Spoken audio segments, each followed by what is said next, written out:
여러분, 혹시 운명이란 게 정해져 있다고 생각하세요? 아니면 한 번의 실수로 바뀔 수 있다고 보세요? 충격적인 새벽 현장. 아, 아이고. 누가 온 거지? 도둑놈인가? 형님, 여기 있어. 젊은 과부가 혼자 자고 있네. 뭐라고? 과부. 나를 과부라고?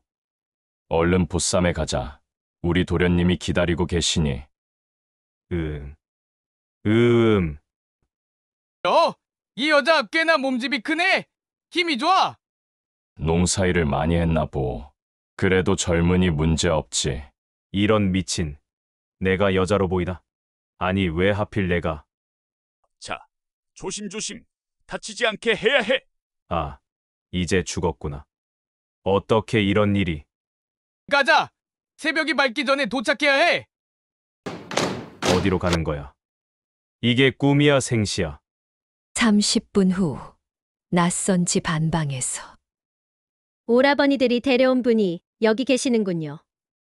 여자 목소리네. 젊은 것 같은데. 놀라셨지요? 갑자기 이런 일이 생겨서. 하지만 이제 저와 부부가 되셔야 해요. 부부. 이게 무슨 소리야? 제가 비록 얼굴은 못생겼지만 살림은 잘할 수 있어요. 목소리는 참 곱네. 그런데 이 상황이 말이 돼? 혹시 목이 마르시나요? 물이라도 드실까요? 어머, 고개를 끄덕이시네. 의사표현을 하시는 걸 보니 다행이에요. 이 처자가 참 순박하네. 근데 나는 어떻게 해야 하지? 소희야, 그 사람 깨어났냐? 네, 오라버니, 의식은 있으신 것 같아요. 그럼 됐다. 내일 아침에 정식으로 인사를 나누자. 내일 아침.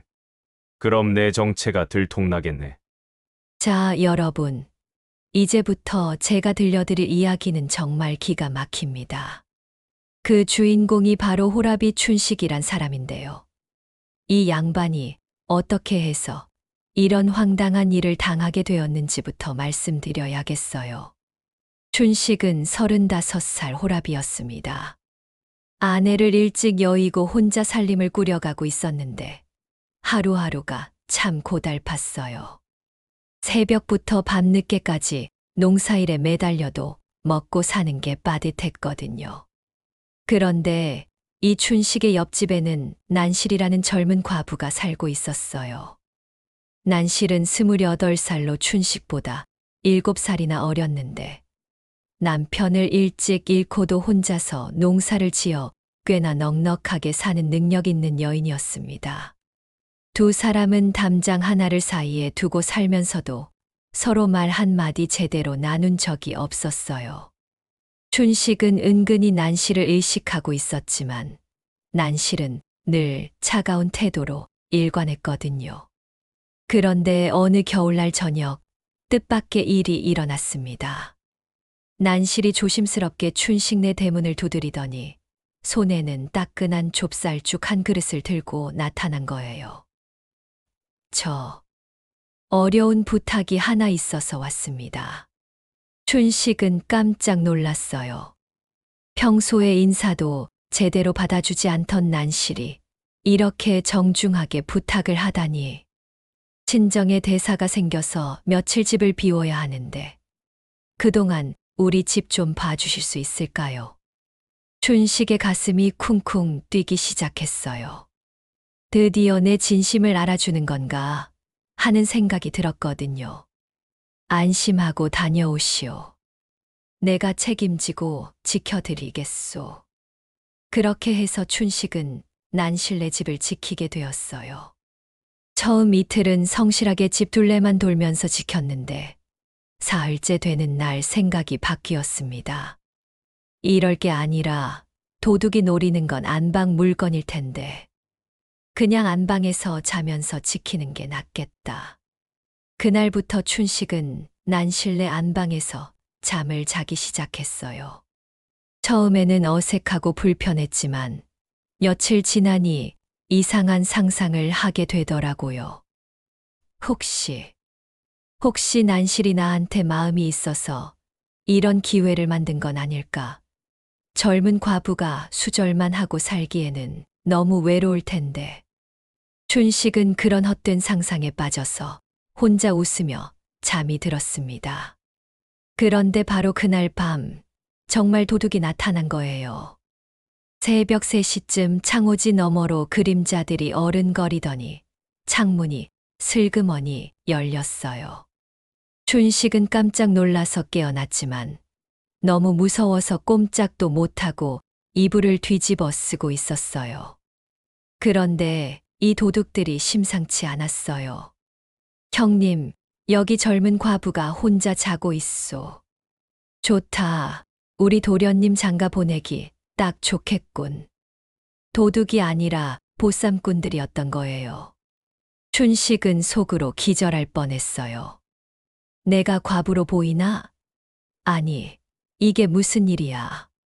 하지만 이미 늦었어요. 보쌈꾼들이 춘식을 이불째 둘둘 말아서 등에 업고 달아나기 시작했거든요. 춘식은 소리를 지르려 했지만 이불이 입까지 막고 있어서 하는 소리밖에 안 났어요. 이 여자 꽤 힘이 좋네. 농사일 많이 했나 봐. 그래도 젊으니까 괜찮지. 보쌈꾼들은 춘식을 완전히 젊은 과부로 오해하고 있었어요. 1시간 넘게 달려서 도착한 곳은 꽤 큰 기와집이었어요. 보쌈꾼들이 춘식을 안방에 내려놓고는 나가더라고요. 잠시 후 문이 조용히 열리면서 젊은 여인의 목소리가 들려왔어요. 놀라셨지요? 갑작스럽게 이런 일이 생겨서. 하지만 이제 저와 부부가 되셔야 해요. 춘식은 정신이 하나도 없었어요. 부부라고 나를 여자로 알고 있는 건가? 제가 비록 얼굴은 못생겼지만 살림은 잘할 수 있어요. 앞으로 잘 부탁드려요. 목소리가 참 곱고 착해 보였어요. 춘식은 죄책감이 들기 시작했습니다. 그렇게 밤을 새우고 드디어 아침이 밝았어요. 햇살이 방 안을 환하게 비추자 춘식의 상투와 수염이 그대로 드러났습니다. 소희라는 처자가 하고 놀라더니 곧바로 오라비를 불렀어요. 오라버니, 큰일 났어요. 소희 오라비가 헐레벌떡 들어와서 춘식을 보더니 입이 딱 벌어졌어요. 이게 무슨 일이냐? 과부가 아니라 호라비라니. 온 집안이 발칵 뒤집혔어요. 하인들이 몰려들고 소희 어머니까지 나타나서 아우성이었거든요. 춘식은 어떻게 해야 할지 모르겠더라고요. 사실대로 말하자니 창피하고 그냥 있자니 더 큰일이 날 것 같고. 그런데 바로 그때 소희가 나섰어요. 오라버니, 저는 이분과 살겠어요. 뭐라고? 너 정신 나갔냐? 혼처는 인연이라고 하잖아요. 하늘이 맺어준 인연인데 거스를 수는 없어요. 춘식은 깜짝 놀랐어요. 이런 상황에서도 자신을 받아들여 주겠다는 게 고마웠거든요. 소희 오라비는 머리를 감싸쥐고 한숨만 내쉬었지만 결국 동생의 뜻을 꺾을 수는 없었어요. 그렇게 해서 춘식은 뜻밖의 신부를 얻게 되었답니다. 며칠 후 정식 혼례를 치르고 마을로 돌아온 춘식을 본 난실은 기가 막혔어요. 당신이 내 운을 다 가져간 거군요. 내가 집 봐달라고 했는데 어떻게 장가를 가버려요.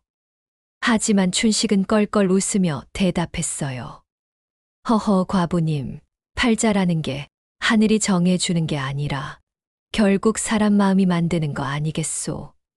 저도 운이 좋아서 얻은 게 아니라 그저 남의 집 성실하게 지켜준 덕 아니겠소. 난실도 결국 웃음을 터뜨리며 춘식 부부를 축복해 주었답니다. 자, 여러분. 이 이야기에서 우리가 배울 수 있는 것은 무엇일까요? 첫째, 운명이란 정해진 게 아니라 우리가 어떻게 행동하느냐에 따라 바뀐다는 것. 둘째, 작은 선행이 뜻밖의 큰 복을 가져다 준다는 것. 셋째, 진심은 통한다는 것. 춘식이 성실하게 남의 집을 지켜준 마음, 그리고 소희가 편견 없이 사람을 받아들인 마음이 만나서 아름다운 결실을 맺은 거죠. 여러분도 오늘 누군가에게 따뜻한 마음을 내어보세요. 그 작은 친절이 언젠가는 큰 행복으로 돌아올 거예요. 오늘도 좋은 하루 되시길 바라며 구독과 좋아요도 잊지 마세요.